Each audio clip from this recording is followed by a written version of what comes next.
अस्सलाम वालेकुम जी। तो फ्रेंड्स, आज बना रहे हैं माश की दाल। ये देखिए, माश की दाल है, इसको मैंने भिगो लिया। मैं इसको बॉईल कर रही हूँ, ठीक है।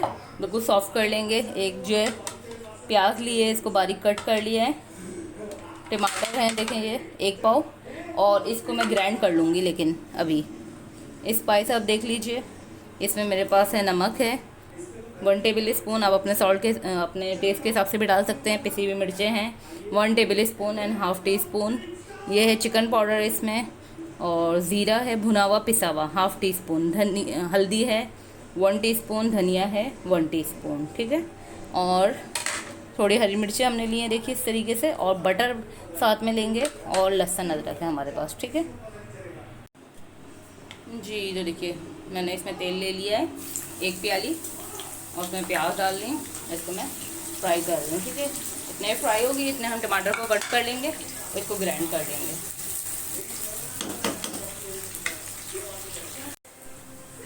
अच्छा जी, ये देखिए प्याज हो गई है बिल्कुल लाल।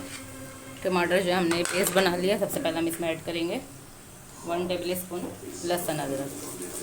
तो ये फुल लहसुन अदरक का पेस्ट है ये। इसको हम ऐड करेंगे। हरी मिर्चें जो है, मैंने जो थोड़ी चौड़ी हरी मिर्चें जो बचा ली हैं, बाकी जो बिल्कुल बारीक बारीक वो ऐड करेंगे। बहुत जल्दी पकने वाली ये दाल है। टमाटर को देखें ग्राइंड कर लिया हमने इस तरीके से। ये देखिए, इस सब पेस्ट को हम जो अच्छे से पकाएंगे। टमाटर जब पक जाएंगे फिर हम इसमें मसाला ऐड करेंगे जी। तो देखिए, मसाला भुन गया है बहुत अच्छा सा। अब हम इसमें सारे स्पाइस ऐड कर देंगे। ये देखिए, इस तरीके से जितने भी सारे हम इसमें स्पाइस ऐड कर देंगे। अभी हमने पानी बिल्कुल नहीं ऐड करना है, इसी से भूनेंगे पहले अच्छे से। ये देखिए,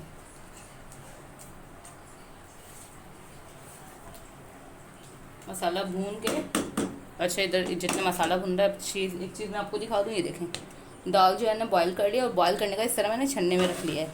इससे क्या फ़ायदा होता है, जितना इजाफी पानी है वो सब भी निकल जाएगा। और दूसरी एक चीज़ मुझे आपको दिखानी है, देखिए दाल जो है बिल्कुल अलग अलग बिखरी बिखरी है। मैंने क्या करा है, इसे बॉईल करने के बाद ठंडे पानी में एक बार इसके अंदर ठंडा मतलब नॉर्मल नल का पानी डाल दिया। उससे क्या होता है, दाल के अंदर जो हल्की सी पीच होती है वो ख़त्म हो जाती है और दाल बिल्कुल अलग अलग रहती है। बहुत सारे लोगों की दाल ऐसा बन जाती होगी जैसे खिचड़ी है। तो ये एक टिप आपको दे रही हूँ, ठीक है।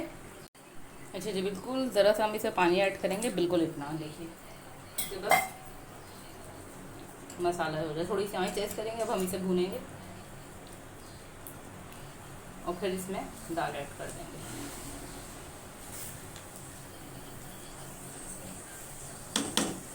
ये देखें,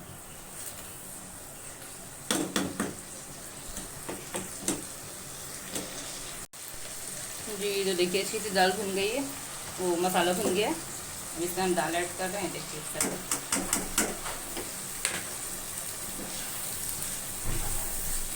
मिक्सिंग करेंगे अच्छी सी। और दाल बिल्कुल बॉयल हुई हुई है और गली हुई है, इसलिए अब हमने इसमें पानी नहीं ऐड करना है। पहले हमने ऐसे ही मिक्स करना है। और हम आँच हल्की कर देंगे इसकी। ये देखिए,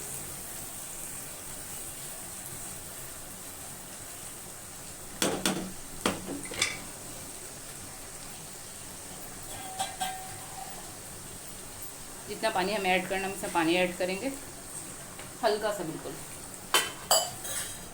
ये देखें, अब दाल जो मसाले अच्छे से एडजस्ट हो जाए, हम इसमें कैप लगा देंगे थोड़ी देर के लिए, ठीक है। ये देखिए जी। तो फ्रेंड्स देखिए, हमने इसे 10 मिनट के लिए दम पे दिया था। ये देखिए, बेहतरीन सी दाल रेडी है। देखिए, दाल अभी भी अलग अलग ही है इसी तरीके से। ऊपर ऑयल भी आ गया है, ये देखिए। अब स्पाइस आपको पसंद है, ऊपर हरी मिर्ची ऐड कर सकते हैं। मैं बस अदरक ऐड करूँगी और जो सर्व करेंगे हरा धनिया ज़रा सा और बटर 1 टेबल स्पून। इस तरीके से बेहतरीन से हमारी दाल जो है रेडी हो गई। अब ये है बटर 1 टेबल स्पून, इसमें हम गरम गरम में ये ऐड करेंगे। ऊपर से हरा धनिया ऐड करेंगे इसमें। अदरक अदरक ऐड करेंगे थोड़ा सा इसके साथ, क्योंकि जायका बहुत अच्छा आता है। नींबू के साथ ये सर्व करेंगे। देखिए बेहतरीन सी हमारी दाल रेडी है, पराठों के साथ इसे हम खाएंगे जी। तो देखिए खिली खिली सी हमारी माश की दाल रेडी है बिल्कुल, और बहुत जल्दी रेडी होती है ये माश की दाल, बिल्कुल मिनटों में।